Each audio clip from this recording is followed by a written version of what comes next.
First किस कैसे करें। पहली किस सबसे ज्यादा रिमेंबर रहती है और पहली किस से जो जुड़े आपके मोमेंट्स है ना वो बहुत ज्यादा स्पेशल होते हैं। आज भी जब हम अपनी पहली किस के बारे में सोचते हैं तो एक अजीब सा रश हमारी बॉडी में होता है and first kiss has to be special and very good. लेकिन कई लोगों के जो फर्स्ट किस वाले इंस्टेंसेस है ना बहुत बुरे होते हैं जिसकी वजह से उनका किस करने का कभी मन ही नहीं करता। तो अगर आप भी अपनी पार्टनर के साथ ये पहली बार परफॉर्म करने जा रहे हैं या इसको मेमोरेबल करना चाहते हैं तो ये वीडियो को जरूर देख लें। चैनल पे नए हैं जरूर सब्सक्राइब करें और जो किसिंग टेक्निक्स है उसको जरूर जान लें। ऐसी वीडियोस के लिए कनेक्टेड। पहला किस बहुत इंपॉर्टेंट है इसलिए सबसे ज्यादा इंपॉर्टेंट है आपका उसके लिए खुद को प्रिपेयर करना। और आप प्रिपेयर कैसे कर सकते हो? अच्छे हाइजीन के साथ। Your oral hygiene is very important, your good breath is very important. Specially कई लोग मिंट्स लेते हैं पहले या फिर कई लोग ओरल गागल्स करते हैं या कई लोग इलायची खाना ज्यादा पसंद करते हैं। तो all this trips are also available in the market. तो अपने हाइजीन और ओरल जैसे हम बोलते हैं कि जो हम ब्रेथ की बात कर रहे हैं उस पर अपने सबसे ज्यादा ध्यान देना है। कई लोग अपने लिप्स को भी बहुत ज्यादा मेंटेन करते हैं, देसी की कट नहीं आना चाहिए या वो सॉफ्ट रहने चाहिए। तो that is also you can take care अगर आप पहली बार परफॉर्म करने जा रहे हैं। स्पेशली आप तब नहीं कर पाएंगे ना जब आपके होंठ बहुत ही गंदी कंडीशन में और आप फिर किसी को किस करने का अटेम्प्ट कर रहे हैं। तो ये भी कहीं ना कहीं बैरियर है, उस पर भी ध्यान दें। फिर जब आपको लगता है कि आपकी प्रिपरेशन बहुत अच्छी है तो आप करना कैसे है उस पर ध्यान दो।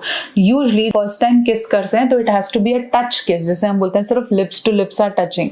ये भी एक किस करने का मेथड है। Plus some people kiss with open mouth, जैसे हम कहते हैं दोनों तरफ से लिप्स ओपन है and they try to rush and grind each other lips. मतलब ये मैं अपर और लोअर लिप की बात कर रही हूँ, यहाँ पे भी मैं अपर एंड लोअर लिप की बात कर रही हूँ। तो आप आपस में ग्राइंड कर सकते हैं। You can play with the tongue, you can play with the teeth and you can go more deeper. आप चाहे तो अपने हैंड्स का भी इस्तेमाल कर सकते हैं विद सम टाइम। तो ये अगर आप ओपन किस कर रहे हैं जहां पे आपके दोनों के लिप्स ओपन है तो इनमें आपका कोऑर्डिनेशन बहुत इंपॉर्टेंट है। अगर आपको लगता है कि मूवीज की तरह मैं पहली बार करूंगा और पहली बार में सही हो जाएगा, दैट इज नॉट possible.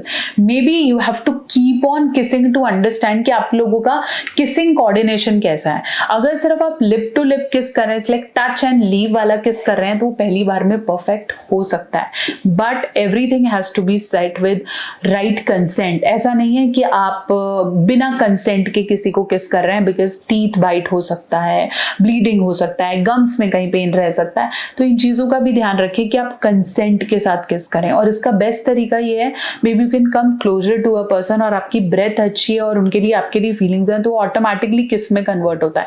ऐसा नहीं है कि ऑन रोड आप रोड पे जा रहे हैं then you grasped a person and started kissing, that is absolutely abnormal.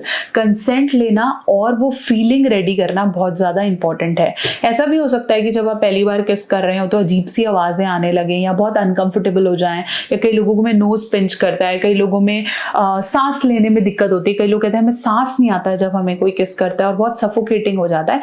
तो ये कोऑर्डिनेशन पहली बार में नहीं बनता, इट कम्स विद टाइम। तो इसलिए धीरे धीरे छोटे छोटे किस करने इंपॉर्टेंट है। जैसे आप मूवी में देखते हैं लंबा लंबा 3-4 मिनट का kiss, that is not possible in first time. तो धीरे धीरे आपके कोऑर्डिनेशंस बैठते हैं and then you will able to do it. आशा करती हूँ मेरी वीडियो आपके बहुत से डाउट्स को क्लियर कर पाई है। चैनल पे नए हैं जरूर सब्सक्राइब करें और ऐसी वीडियोस के लिए कनेक्टेड रहें।